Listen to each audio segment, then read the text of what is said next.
Let's see. Hey, we're live. Welcome, people, to the Max and Vinnie's UAP show. And here he is, my main man, Vinnie. Hey guys, Boom. how's it going? Good to be here again, Max. How exciting is this? Episode 2. I am very excited. And people, we have a sweet surprise today. We are going to bring in our friend, Sean Rash from America. Where is he? I can't What's see up? him. Oh, there he is. It's Rash, by the way. Rash. Oh, not like rash, scratching, rash. No. I haven't heard that before. All right. Hey, guys, without further ado, let me introduce our most honorable guests, my fellow Dutchies. I'm going to kick this off with Joachim Dekkers. This dude is a knight because, well, he can explain why. But he's a UAP, UFO activist. And here he is. Here's Joachim Dekkers. What's up, Joachim? Good evening, Hello, guys. Hey, Joachim. Good to be on the show. Yeah, Thanks for being here. Okay. Joachim, can you do a short introduction of yourself for our viewers? Yeah, so I have a background as an entrepreneur and in public affairs, and and you want to know how I got into this mess? Do tell. Like all of us. Yeah. So basically, I read the story in the New York Times in 2017. And because of my background in public affairs, I started thinking, look, so politicians are playing catch up a lot, and to all the Navy fighter pilots who were in the article, and also later, they weren't taking them very seriously. So I started doing some digging, found out that was basically normal, not only for people who are working for Army, Navy, but also for civilian airlines. And I thought, look, this is ridiculous. So I got to give politicians a chance to play catch up, to stop playing catch up, and give them an opportunity to get ahead of everything. And also, I was just ticked off because of the fact that they weren't taking the fighter pilots and other pilots and people on the ground and everybody else who's a professional seriously, and that just got me, started on picking up what I like to do and getting back on the road and trying to create a protocol here in the Netherlands with a registration office and also now for the European Union. All right. Wow. Joachim, about talking about pilots, let's introduce our other guest. He is a pilot, and he's going to share his story with us today. Without further ado, here he is, Mr. Mark Juch. Bam. Hey, Mark.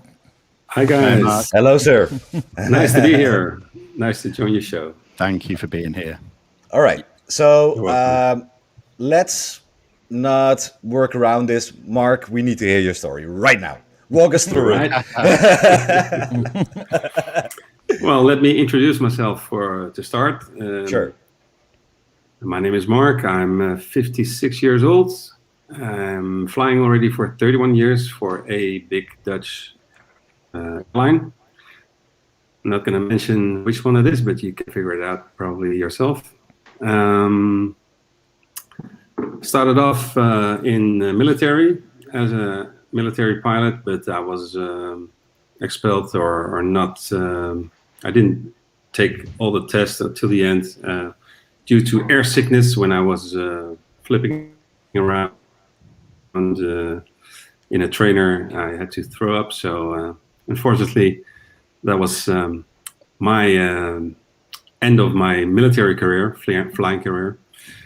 However, I did like flying a lot, so I went to the Dutch Aviation School in Beek, it was, and after 2 years of training there, basic training, I was able to join this Dutch company, this Dutch airline. I started off flying European flights, and my second position was as a co-pilot on a Boeing 747-400, which is the jumbo, the big jumbo, double-deck aircraft. Awesome. For the ones that aren't familiar with that, but and on a flight from I don't really recall. We were talking about 25 years ago. I can't recall what my destination was in the States, but I was flying from the States to Amsterdam, and it was a night flight, and we were over the Atlantic Ocean on a flight level of, I believe it was 36,000, which is about 10 to 11 kilometers height. And we were talking and looking at the stars and looking at the Great Bear and the Small Bear, and you could see the Polar Star. And then all of a sudden I was looking on the right, and a blue light appeared. It was flying, it was coming from above, I'd say approximately 15 kilometers height, so it's quite a bit higher than we were flying at, and it's also a level that usually no airplanes are flying that high. Yeah. And there was a bright blue light, and it passed us with quite some speed, like, yeah, I could say we are flying about 1,000 kilometers an hour over the Atlantic Ocean, and which is about 600 or 700 nautical miles, and this was going almost twice our speed, which is still possible for an F-16, for instance, but not for a regular airliner. But also an F-16 can't fly out at that height. Right. But the real strange thing about it was that it passed us real quick, and well, it's very difficult in dark to see the perception of distance. Obviously, you can imagine something with that. If you see a light, you cannot tell if it's 100 meters or a kilometer or 2 kilometers or 5 kilometers. Well, 100 meters you probably could say, but if it was a couple of kilometers away, and it stopped instantly. And whatever machine I know of that could pass me with that kind of speed, for instance, an F-16 or a rocket, for my sake, it can't stop instantly. And it stopped instantly, and it was there for a few seconds, maybe 5 seconds. It was still, and then it went from right. It crossed our vision to the left side of the aircraft, stopped again, another 5 or something like that seconds, and then it went from the front left to our rear back, and that was really, really creepy. And when I'm telling you this, I still get the goosebumps again on my arms. I was just going to ask you, how did you feel when you saw it? Was there an immediate, like, this is something different right away? Of course, or were you trying to talk yourself we were like yelling to each other, "Whoa, did you see that? Whoa, look at that!" Wow. And I was with another co-pilot on the deck. Our captain was off and was sleeping.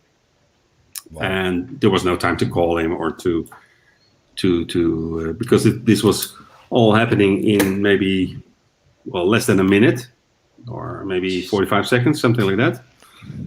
But we have an interpilot frequency, and we can talk to other aircraft around us within a certain distance.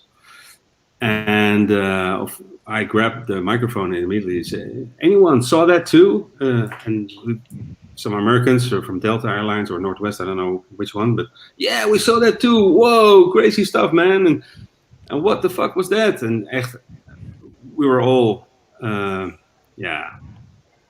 very excited, and we couldn't explain it, and that makes it an unified flying object, a UFO. So So you can talk about UFOs and think about blue guys that jump around, but this was just an unidentified flying object, and we couldn't grab it, or we couldn't tell, like, this is something explainable. We couldn't explain it. Wow. So, and Mark, what year was this? Well, it's about 25 years ago. I think it was 1996. 96, huh? Wow. And you said there were multiple planes or pilots who saw the same object at the same time under the same circumstances, right? Yeah, at least 2 other aircraft saw that too. And real funny thing was, we don't have like Joachim just said, we don't have a system to report it. Right. Things like this. So it'll be documented and sorted out maybe. So yeah, what can you do? You don't do anything. You tell your wife when you get home, what the fuck did I saw, and you tell your friends. But other than that, nothing happens. They probably half believe you, and that's a weird feeling. Of course, yeah. Well, some do and some don't, but I know what I saw. I'm not crazy. I'm well-educated guy, and I know what I saw, and that's why I'm willing to tell you this, because it's nothing that I made up myself, and it's just what I saw, and that's it. Yeah. So, but go on, Max. But what I wanted to tell you, the strangest thing happens about, I think it was about 2 years ago. There was an article in the Telegraph, and it was about a leaked document from the United military. I believe it was the Air Force, probably. And it stated exactly what I saw, that also American fighter pilots had seen and documented, because they did have some sort of a reporting system. And it was kept in the dark all the time. And this document was leaked out 20 years later or whatever. Yeah, 96, supposedly we didn't have a division doing that. Yeah, and the coincidence was that I told my girlfriend, I'm divorced, so I have a new girlfriend, and I told her about this about a few weeks before I read that article.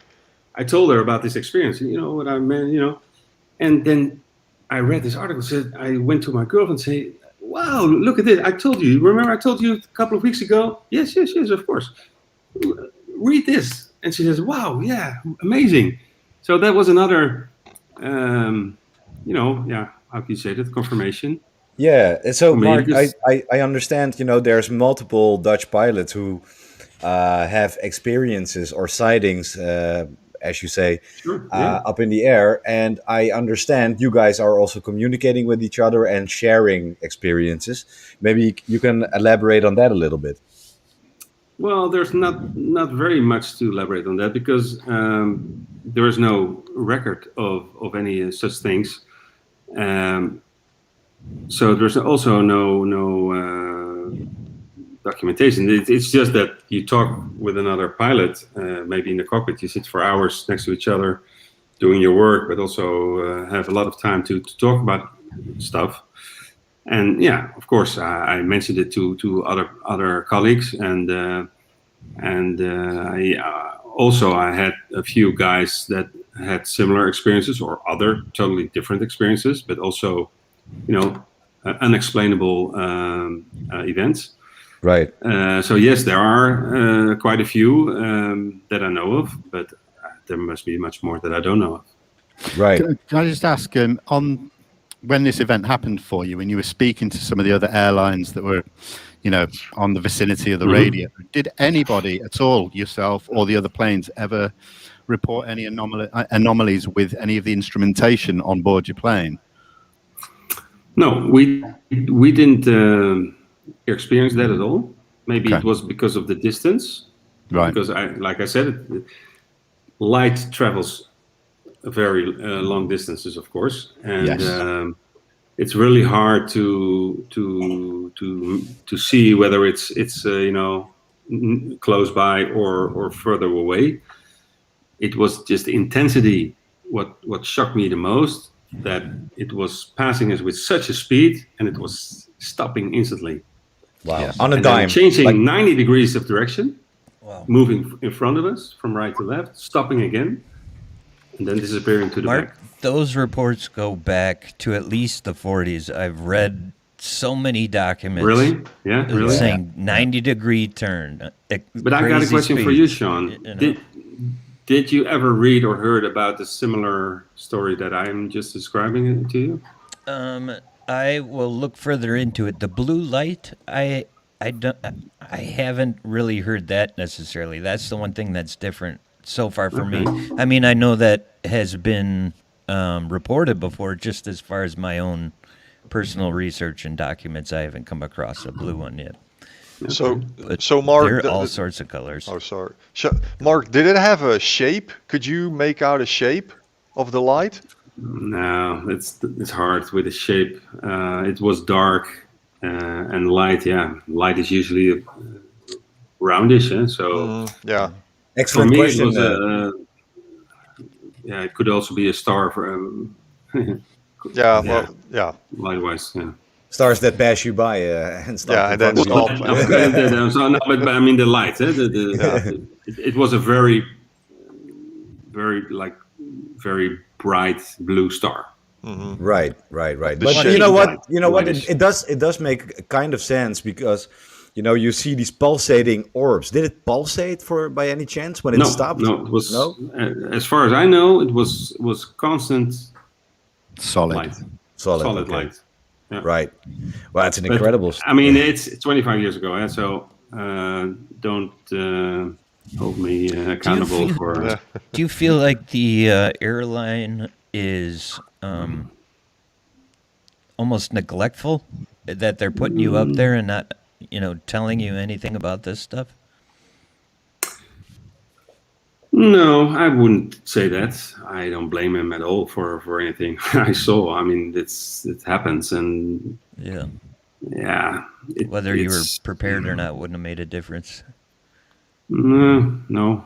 I don't And think would so. you say you were directly Europe sort was- of central over the ocean, like halfway between the US and Europe? Well, maybe a bit closer to the US, I guess. I wonder if there was any radar that picked it up anywhere like that, or anything like that. I don't have a recall for that, but maybe Interesting. if we are able to look into that report that I read about 2 years ago in the Telegraph in the Dutch paper, maybe there is some recording of that. I don't know. Gives us some work to do. Yeah. Right. So, Mark, since that for decades, have you ever? It snapped. I didn't hear you. You have to I'm repeat sorry. your question. Sorry, Mark. Since that time, you've been flying for decades now. This was in '96.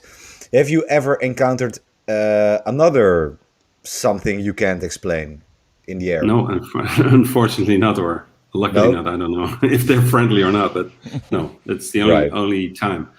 I do know of other colleagues that did experience some strange appearances, but no, not me myself. No. Okay. So let's move to Joachim for a second. My friend, what made you? Well, you told us a little bit before, but what is it you want to accomplish in the Netherlands and in Europe as a quote unquote UAP activist? Because you are actually in contact with the United Nations, if I'm not mistaken, right? Yeah, well, so first, to answer your first question, Max, like what Mark just said, they didn't have anywhere to file a report, or there's no protocol, no registration, which specifically focuses on UAPs. So what I did was when I heard about the report, so I started following all of this in 2017. I didn't dive too deep into the rabbit hole because for me the most important thing still is the fact that we're not taking highly trained people seriously, and well, at least not the people who should take them seriously if they see something which they cannot explain. and two, the fact that politicians are playing catch up all the time. So the report was a big relief to me that Mr. Elizondo and Mr. Mellon and Mr. Corbell and Mr. Knapp and Ms. Keane and all the others, you guys have been doing this for a lot longer than I have. But all these people in the United States, who have been doing this for decades and decades and decades, plowed the road, and now the report has been released. And to me personally, that's just an amazing thing that happened. Achievement, yeah, because now, from what I read in the memorandum, is that they're finally starting to put serious money in it. It's going to be probably not something, but Sean can probably tell a lot more about this. Not something that's just going to be a year or 2 years. Hopefully, they will do this for a lot longer. And now everybody's starting to take this seriously. So I was like, okay, so what's the situation in the Netherlands? Let's first start close at home. There's no situation. There is no situation. We don't have anything. So I had to read up on Soesterberg and some other cases, and then I met Mark and some other pilots, and the ball started rolling. So with my background, I just wrote a memorandum for the Dutch House of Representatives. Which is in Dutch the Tweede Kamer, and there are several committees who take care of this. And from there, I went on to the European Union because I had some energy left, and from that on, I decided to try and get in touch with the United Nations. So to all of you guys and the audience, I think it would be a good idea if I share the things that I've been doing so far, just to give you a list so everybody knows what's going on. Cool. Because in the meantime, I've been hearing about other, because personally I'm not really technical savvy. I don't know a lot about social media, and I'm just glad that I'm able to log into this here. So thank you. So thank you guys for taking this on, and from what I noticed in doing this for a couple of months is that the community has a really strong will to start working together, but we're just starting to do this now that we're actually being taken seriously. So let me just give you a list of the things I've been doing. So I'm going to start here in the Netherlands. So I contacted and wrote memos for the Department of Foreign Affairs, the Department of Defense, the Department of the Interior and Kingdom Relations, the Environment and Transport Authorities, the Department of Infrastructure and Water Management. God damn it! Then I wrote. No, he doesn't even get paid for this. Huh? He does that on his own. Look, we're all volunteers. Not even a smoking break, or. I'll leave that up to you, Max. The smoking breaks, but then to continue on in the Netherlands, I contacted the Committee of Internal Affairs, the Defense Committee, the Foreign Affairs Committee, the European Affairs, and a delegation of EU cooperation and security. Now, so the postal services, I gave them a lot of work, or some extra work. Then I went on to the European Union, and I got in touch with the European Parliament Subcommittee on Security and Defense, the European Parliament Committee on Foreign Affairs, the European Parliament Committee on Industry, Research and Energy. He never stops. And this is an important one because that committee deals with research and energy now. But you guys have to correct me on that. From what I understand, so far is that these UAPs or UFOs, whatever name you want to call them, for example, when they were swarming the warships during the off the coast and especially with Sean Cale, and also with Mark's experience, what they do is they show signs of a form of energy that we don't understand. Yeah. So with us, if let's just take a drone. We all know this. If we put a battery in a drone and it's 20 minutes, maybe 30 minutes if you make it lighter, but that's it. Yeah. So, and these objects are doing things that defies at the moment our understanding from what we know, the outsiders. So I thought it was important to contact that committee as well. I also contacted the EU Budget Committee because if we want to realize a registration office or a protocol, there has to be a budget. That's just simply how it works in government. Well, if you want to buy something like a bottle of ketchup, you have to have a budget for yourself. But it's just the way it works. And also the European Union Aviation Safety Agency. And one of the things that I want to get back on, if you guys don't mind, a later stage is the Conference of the Future of Europe. And that's where all of us can use the help from the community and basically everybody who's interested in this topic. If we want to organize something and realize something like a registration office and a protocol in the European Union. So, but I will get back to that at a later point during the show. Sure. And after that, I decided to contact the Dutch embassy in New York, and I went on to the United Nations Security Council, and I contacted the Committee Disarmament and International Security, and then I went all the way up to the United Nations Specialized Agency for Uniting Aviation. And United Nations almost actually passed something to look into the phenomenon together back in 1978. It was really close. Yeah. So, but Sean, you're right. And what I've seen is, and this is why also what Mr. Elizondo said, and he also sometimes focuses on when he comes on shows and etc. is that the public has the power to move mountains. Right. And it truly is a fact, because what you said, 1978, United Nations, for example, in France, the GAIPAN organization, which is part of the French space agency, they're doing incredible work.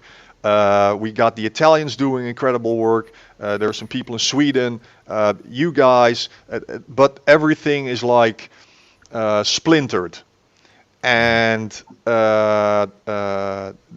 this is normally like if you try to achieve something, all roads lead to one goal. And my personal goal would be a protocol not only in the Netherlands but also on European scale, and even better would be a registration office that analyzes and focuses on UAPs, like ATIP was, but more public and open, and of transparent. course transparent. And of course, you have to keep in mind that you want to remove names and all these things because of privacy laws, which is completely normal. But we just need more information. Data, man. And I saw, Vinnie, you're a data man. So, and I completely agree with you. Data is key. But if we don't have data, or it's splintered and spread out all across, in this case, Europe, then it doesn't make sense. And I'm just really glad that in the US, you guys, Sean, what you guys are doing on stateside is just amazing. But you're plowing the road for hopefully some beautiful achievements here in Europe as well. Well, it's cool. Like Jeremy Corbell, along with the latest footage.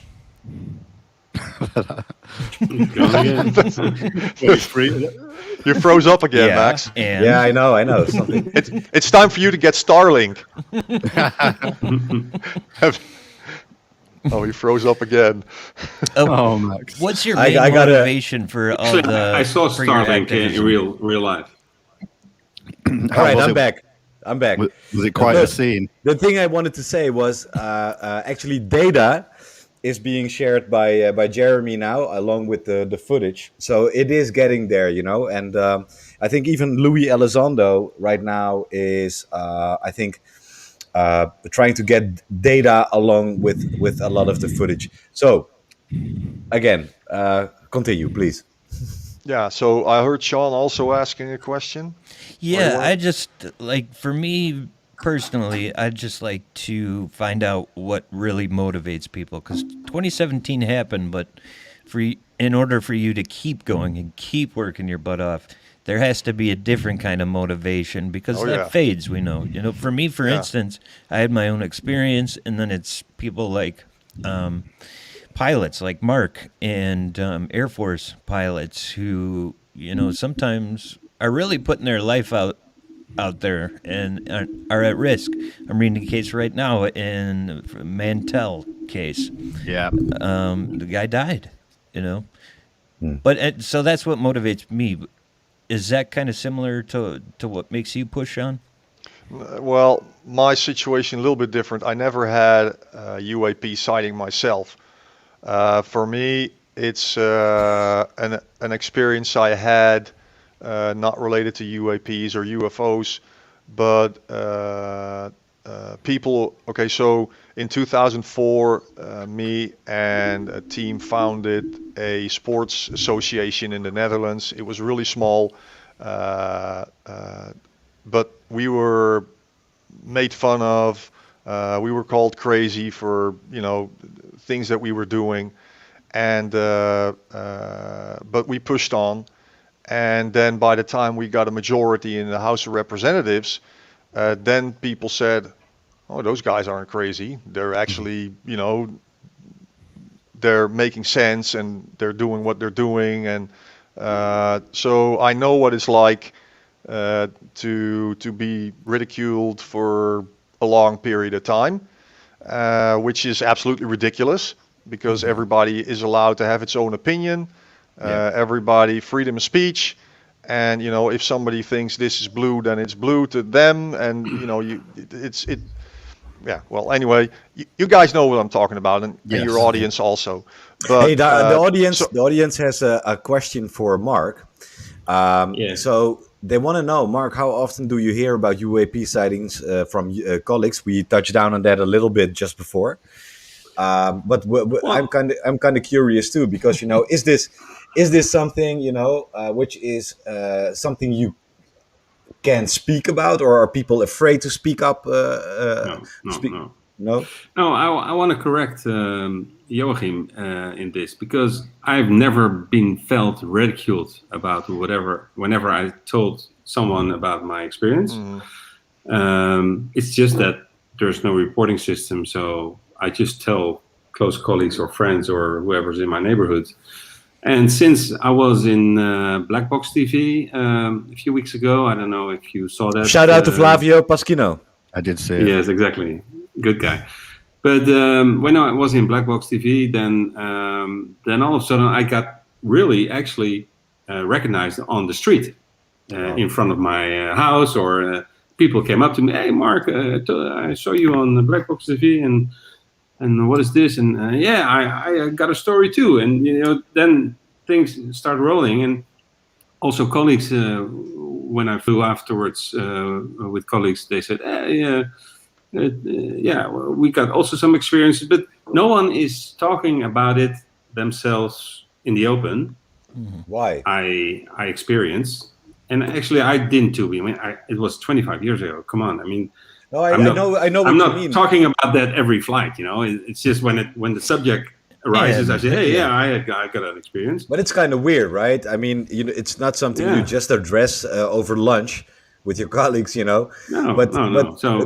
But whenever this comes up, and I find it interesting that you actually, I was actually surprised that you and your colleagues are openly talking about this with each other, because I gotta hand it to Joachim a little bit, because I know for a fact that, for example, in America, the military pilots, there's a shame culture around this subject. If they address this, you can actually compromise your job, you can compromise your rank, or get demoted. There are real consequences for American military men. Let's say that. I don't know how it Okay. is for airline pilots. Actually, I would love to talk to an American colleague of yours, but that's why I find it so great that you and your colleagues in Holland, the Dutchies, are just talking about the shit. Love it.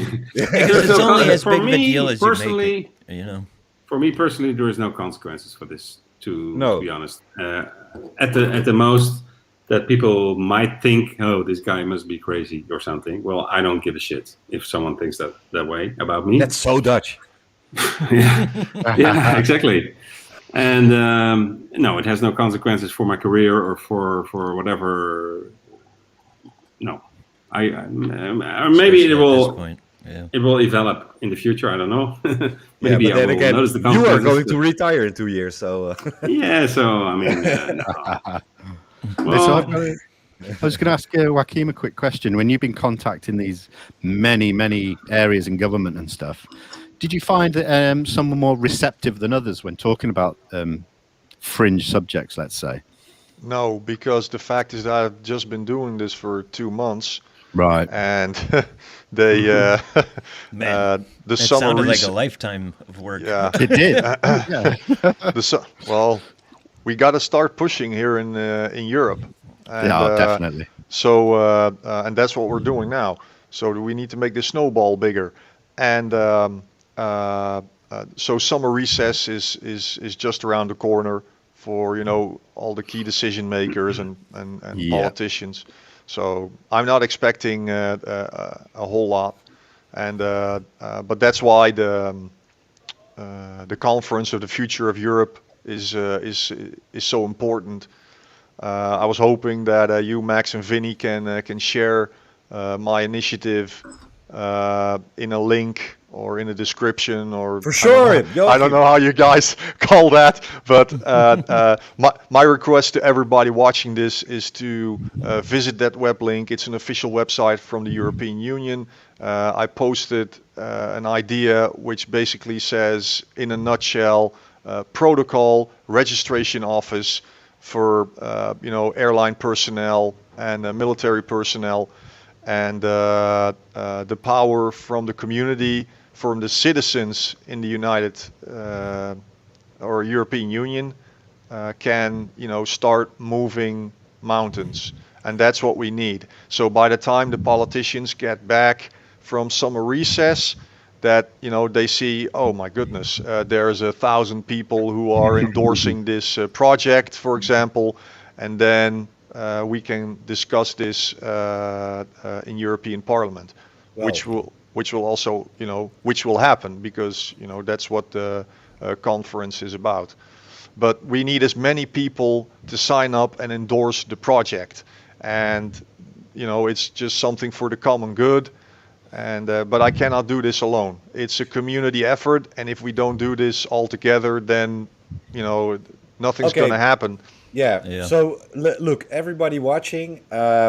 Look, I'm gonna endorse your initiative, Vinnie, Sean. Yes. We are gonna post this in our feeds on our websites. I'm even gonna put it in my link tree. I'll put it in my link tree, Instagram, Twitter, Yeah. in the description below this video. I got a tree in Everywhere. my yard, so I have no idea what you mean by a link tree, but I'm sure Don't worry about it. cool It's good. guys. You grow links. out there. Yeah, you plant the trees and links. You just grow off links, the yeah. branches. Banana link. Yeah. Look, Joachim. I Thanks think a lot, guys. I think you just Pleasure. became my personal hero, and I think for a lot of other people right here. No.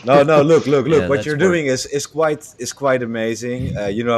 I don't know how you come up with all those people you're writing at, but it's a lot. It's like how do you come up with the economy and the farm and Yeah. it's just That's great. anyone. It's like you, Max, and like you, like everybody. It's what I said in the beginning. Everybody in the community has their own role to play. They play their own part, and it doesn't matter if you're somebody sitting at home endorsing the project, or it doesn't matter if you're sitting at home behind your computer writing to a politician that you voted for. Look, we want this in the Netherlands, or look, we want this in Germany, or look, we want this in Spain or in the UK. I don't care, but we all play our part. And as long as we're with many, like I said, and like Mr. Elizondo said, and so many others, we can move mountains. And that's what we need to do. We need to keep this snowball rolling, and we need to get organized in this way. And through the future of the European Union conference, it's a small chance to not be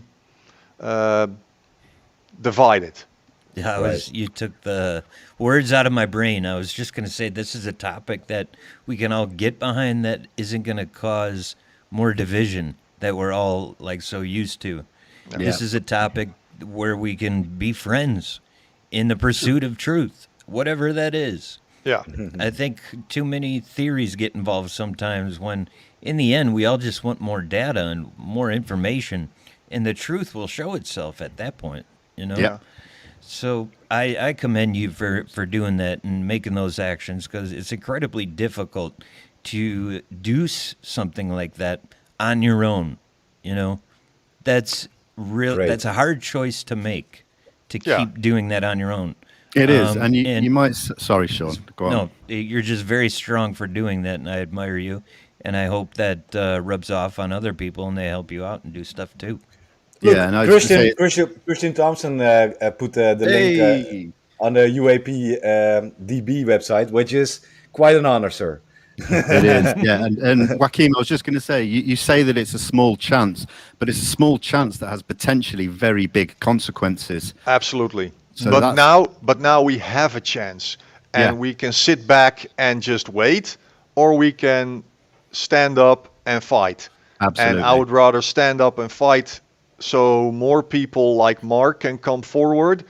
Because Mark was lucky that he wasn't called crazy and anything else, but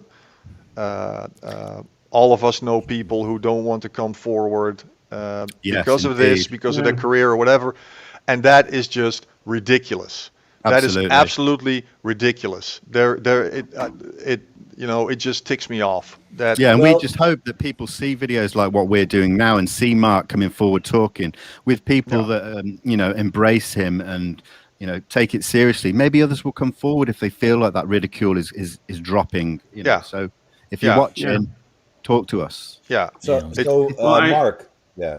Oh. Yeah, I just read a comment of one of the viewers.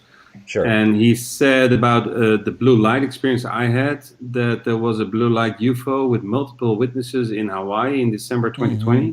That's right. It was your brother, yeah. And that's also a blue light experience. So that was kind of funny to read. I didn't know about that myself.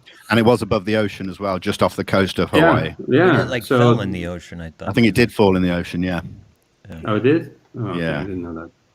So that was kind of funny to read. And I'm reading also some questions about, was another question about the distance that the light was, where was the question?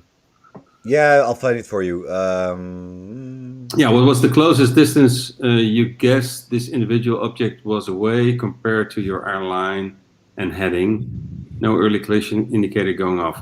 Well, we have a TCAS system, a traffic and alerting system, that goes off whenever another aircraft is on a collision course, either direction-wise or height-wise. He's climbing, for instance, and we're cruising, so you might collide. But that's only, of course, when both aircraft have TCAS on board and functioning. So obviously, that didn't go off, and we don't have a radar system, just a weather radar system, but not a radar system covering other aircraft. Again, we see other aircraft in the air using TCAS, which is mandatory on that altitude and that in airspace. Let me ask you this. Do you feel like it was watching you or messing with you, or do you feel like it was just a chance encounter? Yeah. No. Oh, great question. Yeah, that's a good question. Yes, because that was exactly what we felt, that it was looking at us or monitoring it, because it it takes over, with a twice as much as speed. It stops for a few seconds, then it goes from right to left, it stops again, and then it went. So it circled around to see what we were or what we were doing or whatever. I don't know. I think Sean asked this before, but I did it mess with your equipment? Did you see anything? No, nothing. I did have special, a follow-up question to that, though, and it's, was there anything, and you might, have to think about this, but was there anything going on in your life that was kind of personal or maybe traumatic, like some sort of traumatic experience you were going through personally in some way? No, in '96, I was still a young and Living the high life. handsome guy. Yeah, no, I asked that because these things are related to that a lot. Yeah, So, it could be. Not a bad question. No, I had. I was happily married at that time. I had 2 kids, and nothing really. My parents were still alive. No, I can't recall of any fair enough, traumatic you win. experience. No. Still a good question. Yeah, it's a good question by Sean because, for example, me and Sean, at least I had a recent UAP sighting. I actually filmed it on my phone and I shared it with all of these guys. But it feels like, what I think what Sean is trying to touch down on is there might be something like a switch in the head or something that you are, able to see it or you can comprehend it. And I use a lot of the Native American metaphors. For example, when the Spanish ships were in front of the shores of South America, some of the Native American people weren't able to see the Spanish ships in front of their shores because their minds couldn't comprehend something what they hadn't have seen never. before. Yeah, exactly. Yeah. But some of them were able to see it, and they were like, "Do you see that?" And they were like, "No, I don't." And this might be some human reflex. Yeah. So, and I think when Sean asks you, "Did something happen in your life? What might have put on that switch that you were receptive to that?" Yeah. I mean, I couldn't think of anything. Yeah, I think it's different for everyone too. It doesn't mean every time someone sees something that happens. But my co-pilot saw it also, my other co-pilot, my colleague, and also some other aircraft in the area. So yeah. And everyone reported a blue light. And did they all see, strange, erratic movement? Yeah, exactly. Those movements, though, they were the most fascinating for me. Stopping on a dime and how can something stop instantly? Yeah, when it's moving by Mach 2. Yeah, that's very interesting. We can't comprehend that. So it sounds like it was buzzing every aircraft it came across. I reckon, yeah. Then again, we don't know that. I mean, you might not be able to answer this. Did it cross from Europe to America directionally? Where it first appeared to where it went? No, because it came from let's say we were flying towards the east. Yep. So towards Europe. So it came from the States, from the west. Right. It overtook you. Us. Yeah. And then it stopped and it moved back to the States. Right. Interesting. So it was American. Yeah. Yeah. No, I don't know. Well, guys, if you it's what I've seen. Mark, have you been aware about the Pentagon report and, for example, the work of Mr. Elizondo, Harry Reid, Mr. Mellon? Have you been following that? No, not at all, because it's not a part of my life. I'm occupied with other things at the moment, and and not with this. And it was just that like the black box TV experience. Black box is a platform for at the moment for COVID and for all the measurements and blah blah blah. And I'm dealing with that at the moment. I'm occupied with that. And in this chat that we have, and Flavio got the request. Do you have by any chance, because he knew he was talking with pilots, do you have by any chance, do you know pilots that have some experience with that? So he put that in his app, and I reacted on that. Yeah, I did have an experience, and I told him, and then this started rolling a bit, and now I'm reading about it, but it was not keeping me busy at all, actually. Yeah, you seem to me like a person who's like, it's not a big deal. It happened. For me, it's over. not. Yeah. Let's move on. It is. Right. And I just got remembered, I don't first think of all, by that's the wrong article. either. Yeah. I said, hey, wow, this is a coincidence. I'm reading, like 23 years later, I'm reading an article in the paper about an experience that I told my girlfriend a few weeks before of that. That was kind of a weird coincidence. And now this. So this thing with Flavio from Black Box. TV. He's a good guy. Okay. Flavio, shout out to Flavio, and also shout out to his twin brother Eddie. I love those guys. And he also made a program with Joachim and me and another colleague that also had an experience. Unfortunately, he cannot be here tonight. Tako, yeah. Tako. He's flying in Singapore, I believe. Yeah, so let me tell you guys, Tako has multiple experiences actually. But he promised me he's gonna be on the show. But right now it's about 2:00 in the morning in Singapore. He just flew from Amsterdam to Singapore. so I'll forgive him for not being on that. No. So that's fine. That's fine.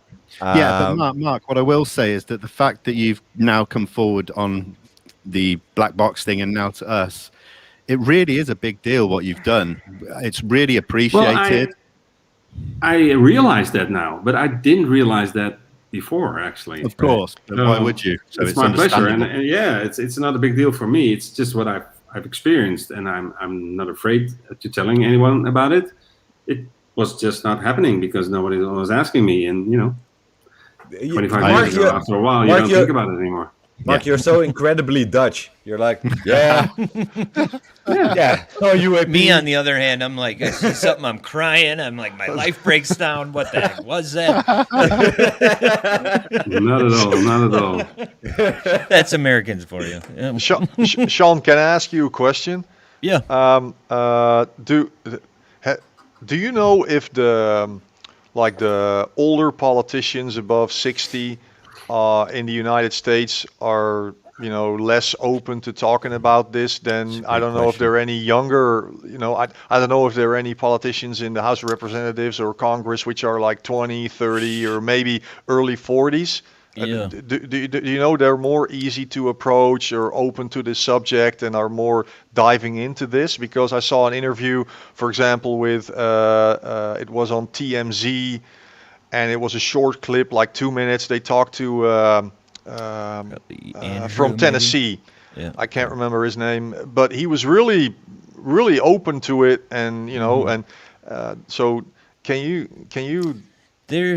I mean, to be honest, I don't think that I've noticed any age thing having to do with much. I mean, first of all, you have Harry Reid, right? Harry Reid basically started the whole thing, and he's still championing it, and he's not active, but he's old. He's a rare breed, though. Yeah. From what I've researched, I call them the greybeards, the older generation. There is a disconnect between the newer politicians and the old ones. If you look at people like Marco Rubio and that, who I see are the younger ones, they're really spearheading this push for UAP. To be talked about a lot more. But then again, my man Harry Reid, interviewed him. Check it on my podcast, Moszkowicz. Yep, big plug. I really think it's just more about the individual person and if they have an open mind to this and care about it or not. I mean, but that's what a lot of the younger guys do have. We're talking 40, maybe 50 compared to 70, 80. There is that disconnect. Yeah. I've noticed it. Well, Newt Gingrich just came out and talked about how his friend at the time in the Bush administration tried to go see materials too at a private company and got shut down. Guys, did you know, see the reaction of Joe Biden, the current American president, He when doesn't asked have about one UAP? ever. The dude asked him about UAPs, and he was like, "No." And I did not know Biden could run that fast at that age. But think about it too. If you're older and this is coming up, and do you really want to spend the rest or few of your years like chasing this down when you're tired and kind of older? Yeah. So maybe that's the youth have the energy. Yeah, but- And what about in and the the UK? open mind? Yeah. And Vinnie, what about in the UK? Because I saw I would call it The House of the- Lords. Yeah, I saw them. Your yeah. So Embarrassing. and I was just wondering, are there any younger people walking around there? Omar. I've not come across any at all. Oh, okay. There she is. It's embarrassing, to be honest. I need my phone charger. Sorry. yeah. Excuse me, miss. Have you ever seen an unidentified flying Max? Ja, nu moet je That was- terugkomen. Now they want to know if you ever saw a UFO. Let's go. You're dead What? again. So while he's paused, Vinnie. So at the I moment, think I'm the wrong person for this program Oh. right now. No one's wrong for this I'm not subject. convinced. I'm sorry. Oh, you don't have to be. That's She's a good not- point of view. Look, man. Time will What I come. did- Then why I are you think- with him? I'm just kidding. Let's not go there. did this just turn into Dr. Phil? This is the Max and Vinnie Sit down. UAP All right. show. This is not. The thing is that I think I do want to believe, but on the other hand, She's scared. I'm scared. No, but it's not, Yeah, it's not a matter of believing it. It's a Yeah. matter of reality. It's reality, and you either see it or you don't see it. And Yeah. we're not talking about blue Martians or women or whatever. Yeah. It's puppets. unidentified. Yeah, We're it is we're just talking well- about unidentified flying objects. Really. Yeah. That's the thing. Well, thank you for Thank you. Yeah. Okay, have a good show. Bye. Oh, just Max. to finish on what Joachim That's you were not asking gonna work me out. is I'm just No. kidding. we know the MOD were studying this up until I think around 2008, 2009. They kind of brushed it aside. Then it just went dark. It went quiet. I still think something's going on behind the scenes. But nothing has come out in recent years. So it's something I'm keeping an eye on. But you just hit brick walls when you try and dig. When you do FOIA requests over here, they're very quick to respond with, we cannot give you anything. But we'll keep plugging away. We'll see. Yeah, that's funny. That's funny about we did a FOIA request in the Netherlands. At least I did, and also my boys from the UFO hotline about the Soesterberg case. Mark, Joachim, you guys know the Soesterberg case, right? Yeah, Joachim definitely. Yeah, I heard of it. Yeah. Yeah.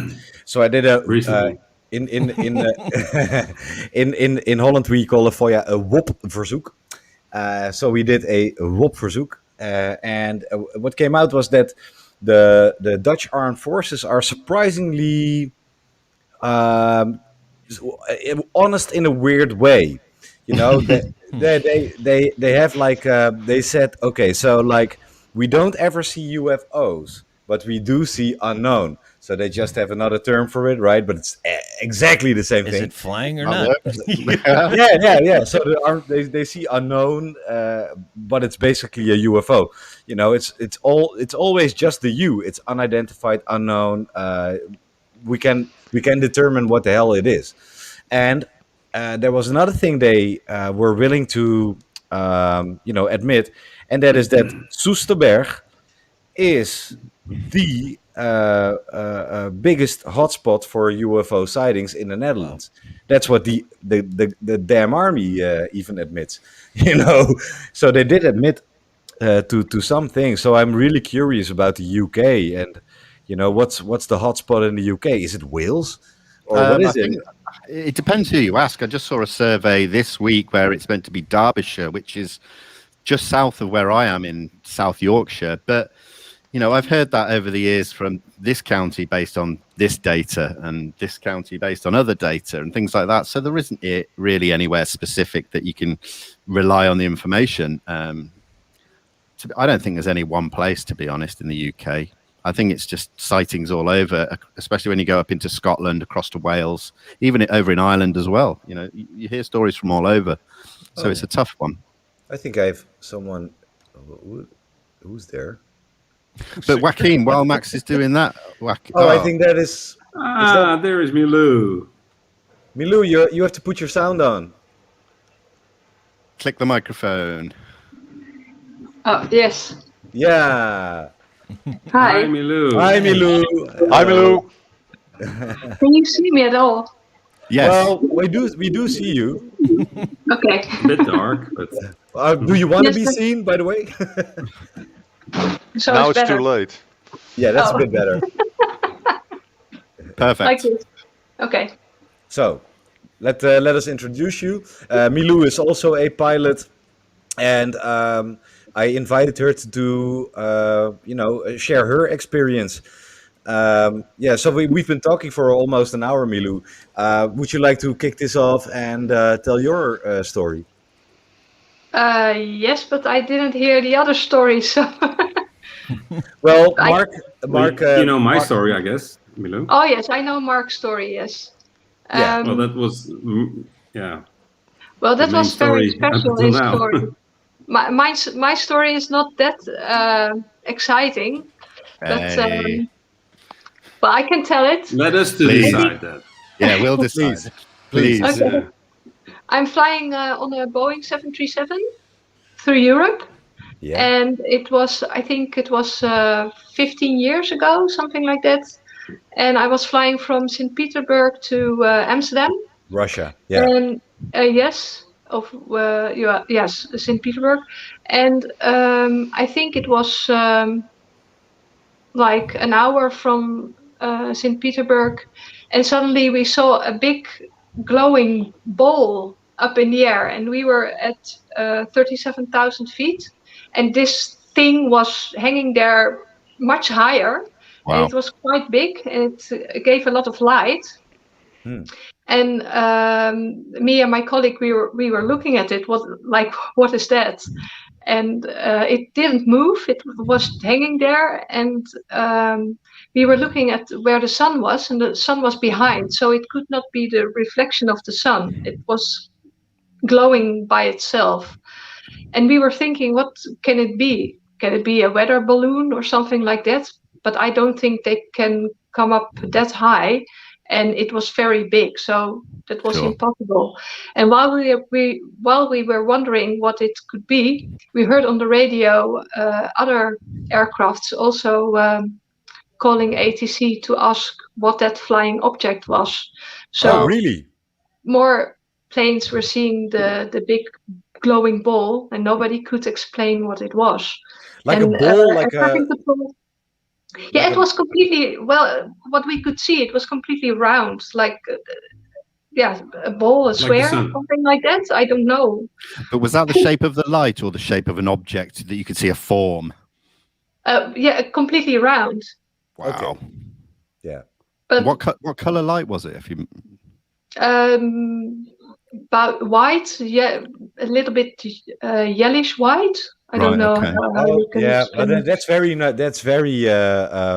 known. Yeah. That's very known.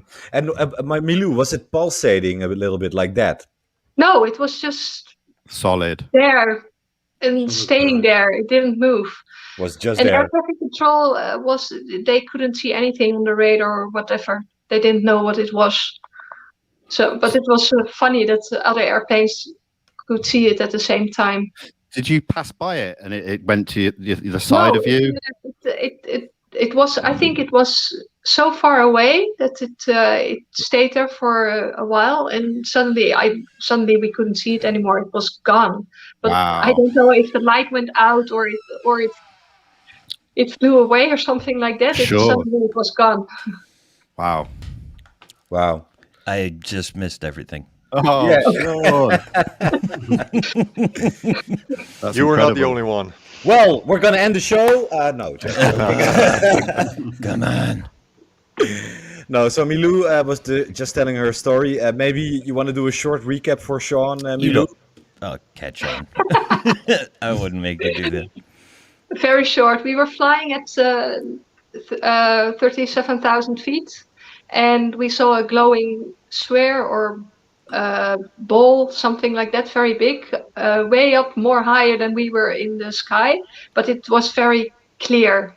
You could see it was round and it gave some light. And other airplanes did also see it, and everybody asked air traffic control what it was, but they could not explain, and all the other airplanes, they could not explain it as well. It was strange, and after a few minutes it was gone. Milou, first of all, thank you for coming forward with your story.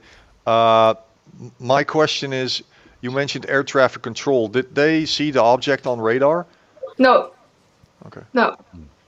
The thing is that I find strange as well is that you saw it in the distance and it was large anyway, but even though you were going towards it, it didn't come towards you. And if it was hanging there, it must have been really big, genuinely.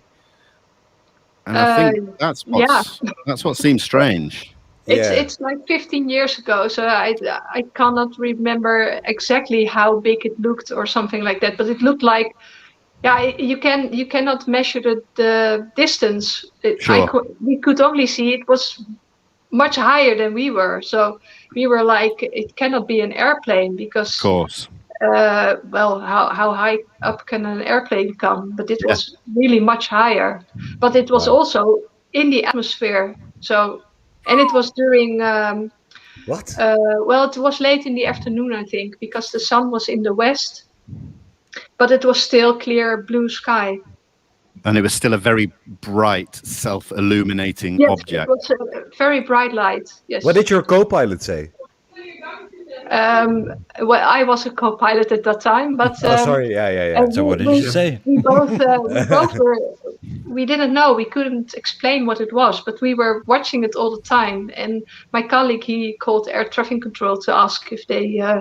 If they could see it on the radar, and the other airplanes, they also asked air traffic control if they could see it on the radar, but no, they couldn't see it, and they didn't know what it could be. Did anybody report it at all after the fact? I don't know. We did not. Right. No. I don't know if the others did. Okay. Very interesting. Yeah. Is it something has stayed with you this whole time, or is it something you forgot about relatively quickly? Or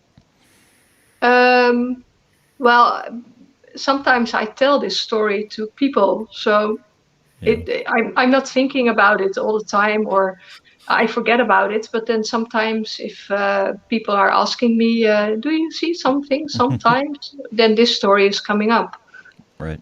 Yeah. And 2 years ago, I saw something else I could not explain. That was quite. Oh, let's go. Yeah, please tell. Another story. I think we were flying from Oslo back to Amsterdam, and it was above the North Sea. There was a light coming up. It was how do you say that? It was like twilight time, and suddenly I saw a light coming up, and it stayed also at the same spot. And I was looking at it, strange lights. Is that landing lights from another airplane or not? I could not explain, and I asked my colleague. And then we saw another light coming up beneath it, and then they started to flash, one out, one on, and they how do you say that? Afwisselen. They changed coming on and off. Exchanging. And suddenly, yeah, they were changing on off, and suddenly next to one light was another light coming on. So there were 3 lights. Oh. 2 above each other, and then 1 to the right or left. And could you make out a shape? No, it was too far away. Okay. And we were thinking about, is it another airplane? But it stayed on the same spot. And then we were thinking, is it something on like a ship? But it was too high up in the sky. It was not. It was above the horizon. So. And if you looked at the lights, were they like in Yes. Yes, absolutely. Were they like what? Can you ask again? Oh, sorry. You Were froze those- again. Again? Froze. Were those lights in a triangle formation? Not a triangle. They were like Like an L. a hook. How do you say that? Okay. Yeah. A Like hook? like boomerang. Like an L-shaped. Yes, but then two on the U-turn. top and one underneath. Okay. Wow. And I asked my co-pilot because he used to be how do you call it, a Marine man who was flying with the Marines Well, before he joined the same the- airline as I do. With the Dutch And Air I Force? asked him, can it be an Air Force plane or something like that? And he was looking. He was a bit. How do you say that? He was not interested at all. That was so funny. And he was looking. Well, maybe it's an Air Force plane, and I was like, "How can you say that? Because it's staying at the same spot. How does it work?" And Yeah. then he was like, "Well, maybe it's from the oil." The oil rig. Oil rig. Yeah. The rig, the oil rig. Yeah. Yes, on the sea. And I was looking, I said, yes, but there's the horizon, and this is way up there. So how can it be on sea level? And then he was like, oh, I don't know. And he started looking inside his papers, and he was not interested at all. Oh, that's so And Dutch I again. thought You know, it was that's- really Strange. I feel like a lot of people, at least when they're up against something they have to contend with that they realize they're not going to understand or win that battle, they may choose to just Ignore it. I don't need to get into that. You know, Yeah. because when it's uncontrollable like that, what do you do? I mean, how much can you think about it? Will that even help? You know, it's a tough situation to be in. I mean, I feel for you.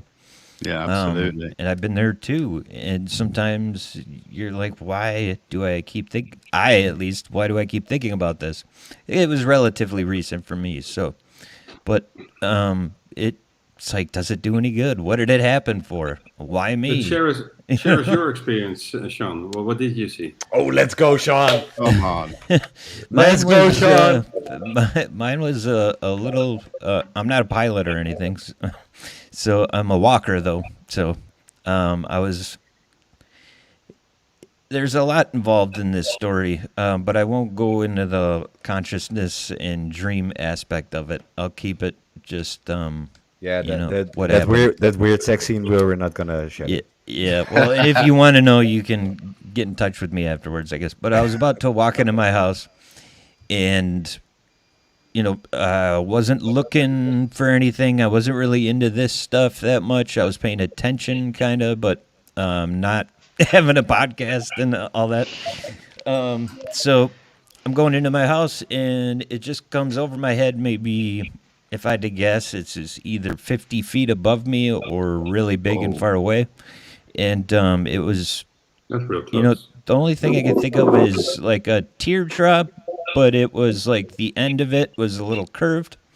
It was all white, and I could see a texture in there, and this texture inside the shape was like moving, but staying within this shape.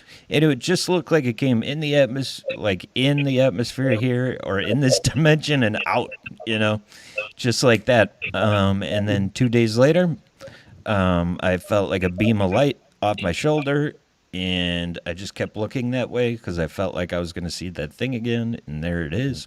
Except it's a ball shape this time, like a basketball, but with the same like texture to it. So, Right. I don't know. I don't know what it is. It revolved around a dream that wound up coming true, about a huge argument with my father, and it came true like in the middle of these two experiences, Wow. timeline-wise. So that's why, for me, I'm like, what is the deal? So but I'm also, have to confront with like, what will I even be able to figure out?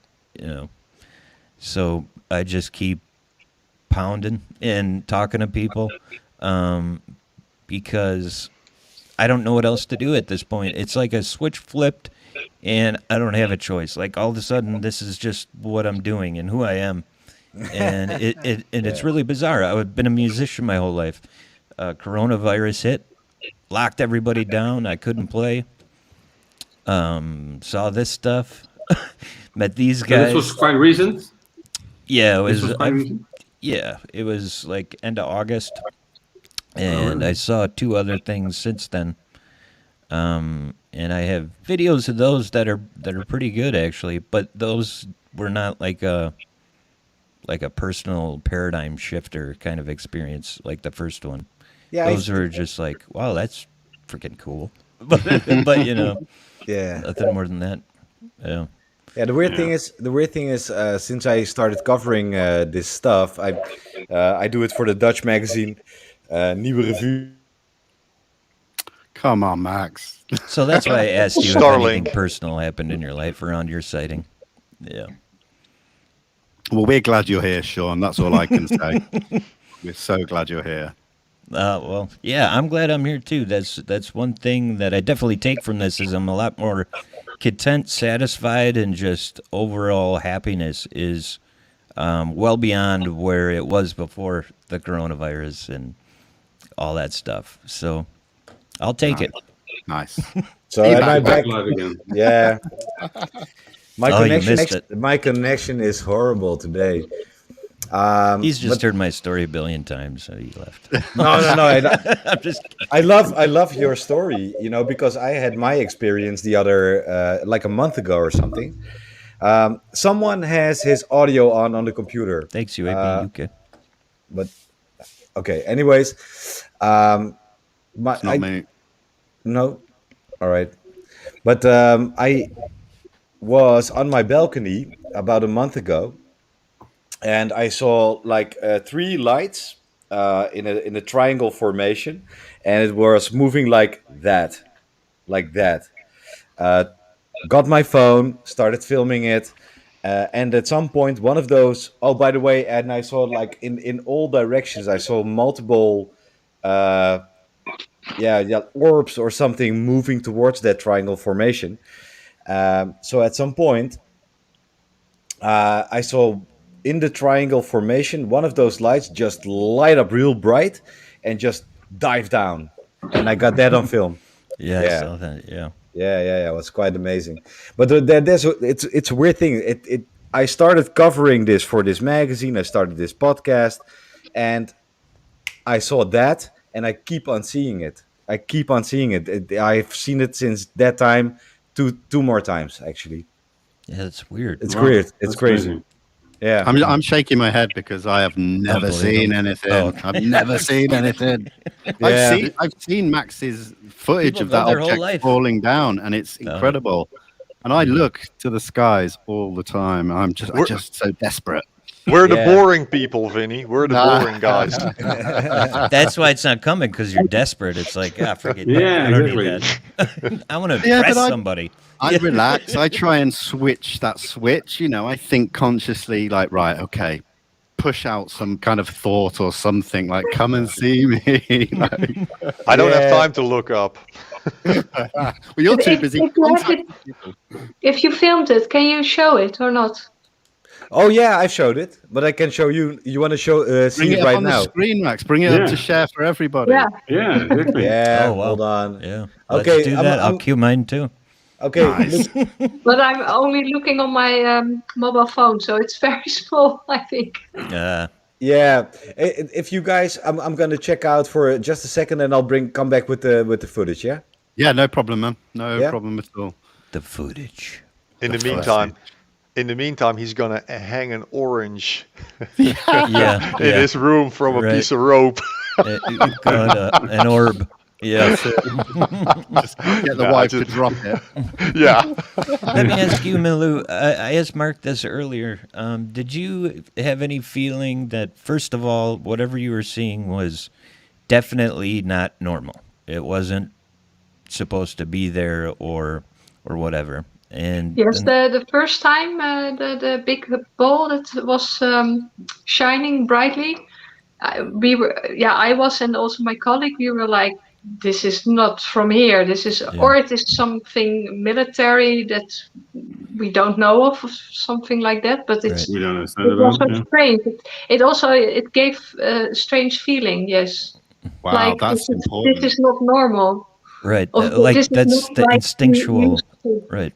Sorry? That's like the instinctual reaction. I think Yes. that's important. Like, especially for you two as pilots, having flown so many times, I feel like you've seen probably a lot of different things. So, if you have like a instinct or a gut reaction to something like that, I think that says a lot. You know? Definitely. I have a question for Milou and Mark.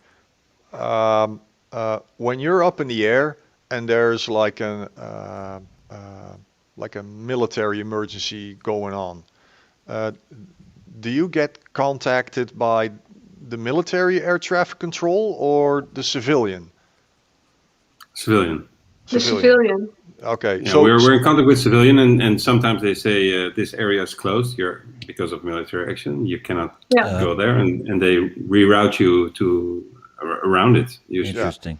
But it's not common that there's or that never happens. I don't know. Like there's communication between a civil airliner and a military jet.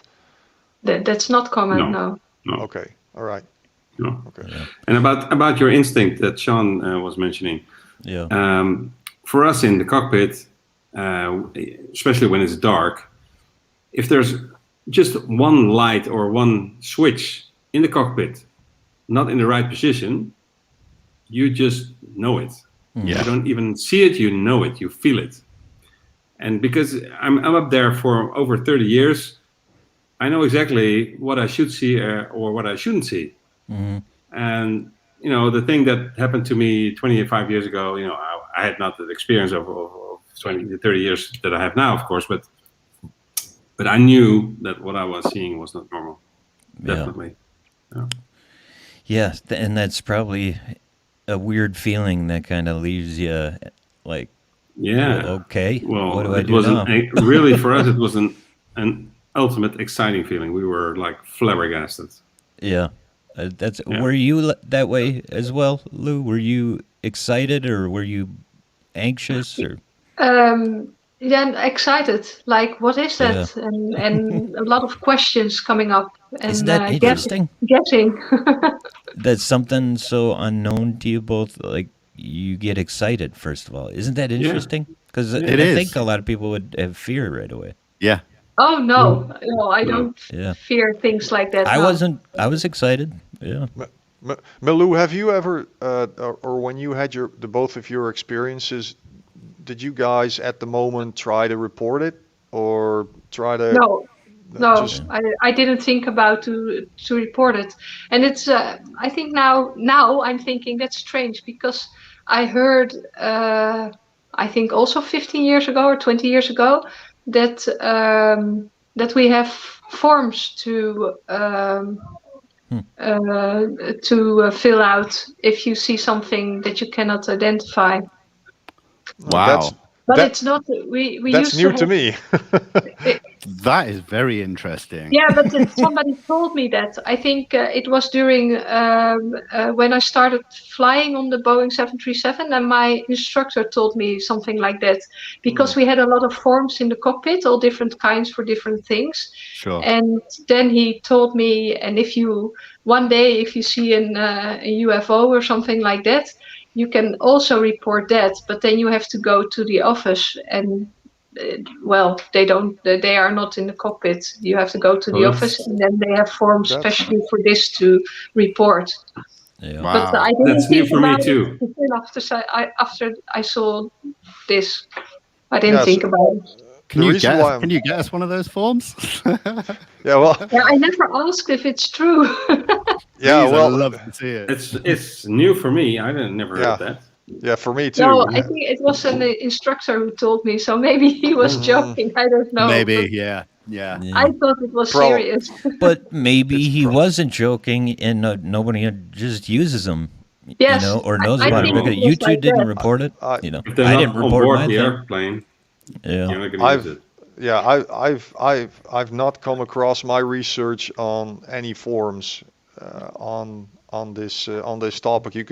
You can report safety things that are happening in the sky and those kind of situations, but especially UAPs or UFO. No, I think he was Joking. joking, and also because of Mark. Mark, you also said that you've never seen a forum like that, and because No. that would save me a lot of work, Milou. Yeah, well, you're already talking yourself out of it, Joachim. Maybe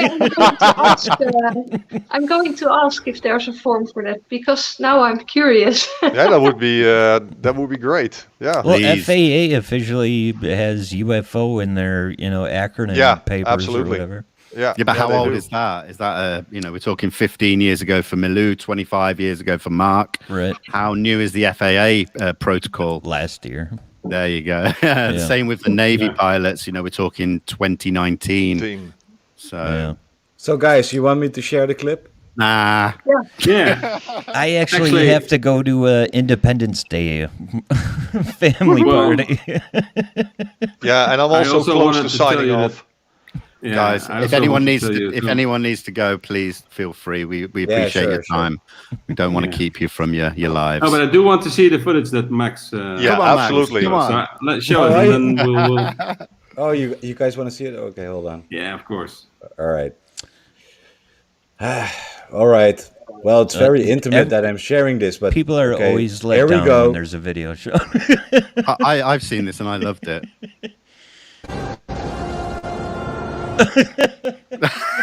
Not that one.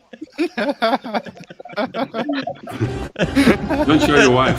Wow. Oh, he's That's the edited same it. thing I've seen. There he is. There he is. There's Max. Yeah, that's not Amsterdam, bro.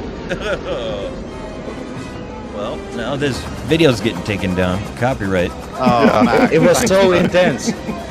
It was so intense. There's Max. Nice suit, bro.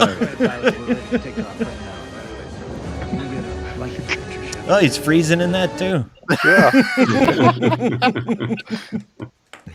So, That's yeah. Well, Yeah. yeah. You must be flabbergasted when you saw that. You must be flabbergasted. What's Yeah, going I'd say, to say the least, right? But, I mean, then he met Will Smith afterwards. They're like that. They're brothers. Yeah, yeah. Oh, yeah. Well, look. guys. Look, Will Smith and me, we saw that. It was just crazy. You just didn't want to take the credit for saving the world 25 years ago. Yeah. Listen, Milou, Mark, Joachim, Vinnie, Max, it was really a pleasure sitting in with you guys and doing this and meeting Yeah. you. Mark, you. Likewise. Joachim, Lou, you guys are welcome on my show as well if you feel so inclined to continue the conversation. Oh my God, you have stealing a my spot. thunder. So, otherwise, I had a great time with you, and have a good evening, everybody. Enjoy Thanks, your day. Sean. Thank you, man. Enjoy the 4th, Sean, and good Yeah, I to meet will. you. And talk to you later. Yeah, I look forward to that. Please, let's do that. Okay. Sean, we'll do Yeah. this. We'll do this soon. And if you promise, you will still wear your color-coordinated hat and shirt. I might Different throw color you next off time. next time. Hey, you're color coordinated with your earbuds and shirt and wall. Just because mine's a hat and a shirt. I'm just kidding. All I right. tried to blend in. Adios. Have a Okay, bye-bye. good evening. All right, bye. Yeah, Bye. I think I don't want to ruin your show anymore, but it's more than almost 1.5 hours, so I Yeah. have to Hey, call, thank you, call it a Mark. night as well. Thank Me you too. so If you don't much, mind. Mark. A pleasure to meet Thank you. you Thank you guys so much. for, Take care. For having Thank me you. on your show. Mark, it's been good talking to you again. Good seeing you again. And Yeah. Milou, thank you for coming on. And if you ever come across a forum like that, let me know. And I just want to remind everybody, please, let's all work together and get the protocol and registration office realized. But we can only do this together. So let's go for it. All right, Absolutely. Joachim. All right. Thanks, Thank Max. you. Thanks, Vinnie. Have a Good great evening. Sunday. Have a nice Nice evening. to meet All you. right. Take Bye care. bye, Bye. bye bye. Bye-bye. Bye-bye. Milou, blijf je nog Ja. even hangen of Nou, heel even hoor. Dat is goed. heel even? Oké. Hey, is Mark nou ook weg? Yes, Mark, he left too. But you know what? Thank you for jumping in and telling your story. You know, I didn't think you would actually come on, so I'm very happy. No, I was so busy and it's still a mess and I have to fly tomorrow morning. So I still need to put all my things together and I have to go to bed. Thank you Yeah. so much, Milou. Thank you so much. It means everything. It's so appreciated. Thank you so much. Okay. Yeah, Thank much you. appreciated. And you're welcome anytime. And let's keep in touch, Milou. Yes, and that's okay. and have a safe flight tomorrow. Safe flight. Yeah, thank you. Take Thank care. you. Bye bye. Ciao. Bye bye. Hoe zet ik dat ding uit? Je moet hem verlaten, ja, zeg maar. Ja. Het knopje, ja. Hey. Wow. Hey, what a good buddy. show, man. How good was that? Oh, I enjoyed that, man. That was cool. I enjoyed that. That was was cool. really good. I'm so glad Milou got to join us. Joachim is doing some incredible things, man. And we will put all the information about what he's doing in this description. I will share it across on Instagram and Twitter. Cool. Awesome. Yeah. This guy, he's doing God's work, you know, writing everyone. So I enjoyed having him on, and I think you know, it's going to be very interesting, whatever, you know, response he's going to get to all of these damn letters he's writing. You know, something is going to come back to him. It has to, man. The odds are yeah. on his side for the amount of work he's put in. So Definitely. fair play. We need more people like Joachim, man. Yeah, you keep on calling him Joaquin, like Joaquin Phoenix. But that's the only thing. When I see the name on the screen, it's spelt the same, and I'm English. In Holland, it's probably pronounced different. It's Joachim. Joachim. Yeah. Yeah, but that's not how it. I'm sorry, man. It's difficult. Well, look, you gave him a much more sexy name than he actually has. So wait, is it Joachim? Yo, Achim. But we have the you know, the and it's like yeah, it's like a cat coughing up a hairball. That's how we do our G's. Okay, yeah, I'll try, but you know, I can't Right, make any man. promises. And how cool was it? Our buddy Sean joined us. You know, he's a great co-host. Love that guy. We need to keep, like we said we were going to focus on European cases, but we don't want to be totally disconnected from what's happening in the US and that. And I feel like Sean is our connection between Europe and the US, and I think he's vital for that. We love the guy as well, so you know, I'm so happy he's able to join us, and I want him on again in the future when he can. I think it's great. He's got good questions. He comes at it from a different angle. Exactly. It's a benefit. And he didn't cry this time. I love that too. Oh, I don't want him to cry. He might make me cry. Just joking, Sean. Just joking. We love you, bro. Love you. All right, Vin. Let's say goodbye to our viewers. We love you guys. Thank you, everybody that's watched this live, and everybody that will watch this after the fact. Thank you so much. We are trying something new. We're enjoying it, so we really hope that shows to you guys, and we want you to enjoy it too. So yeah. And by the way, subscribe to this channel, subscribe to Vinnie, Disclosure Team, and subscribe to me, and subscribe to Vestin mit Moszkowicz. That was actually really good. You like that? That was really, really good. Thank you, bro. But you've got to change it. I know. I'm on it. Oh, thank you, Max. Anyway, thank you so much as always, bro. I appreciate the fact that we're doing this together. We're able to do this together. It means so much. It's important work, bro. It's important work, and it's a lot of fun. And I enjoyed this one once more. So yeah, man. So guys, we can just say look forward to episode 3. We will keep going strong, bringing new cases. So yeah, please. And by the way, viewers, we're gonna put the heat to Vinnie because you know, these are 2 Dutch episodes we did. UK has to step it up, my friend. The UK has to step it up. I've got some ideas, man. I've got an idea that I haven't even spoken to you about. So give me a few days. Let me see if I can work some magic. All right. Okay. Let's do some magic. All right. All right. Hey, see you later. Bye. Thank you, everybody. Peace out. Ciao.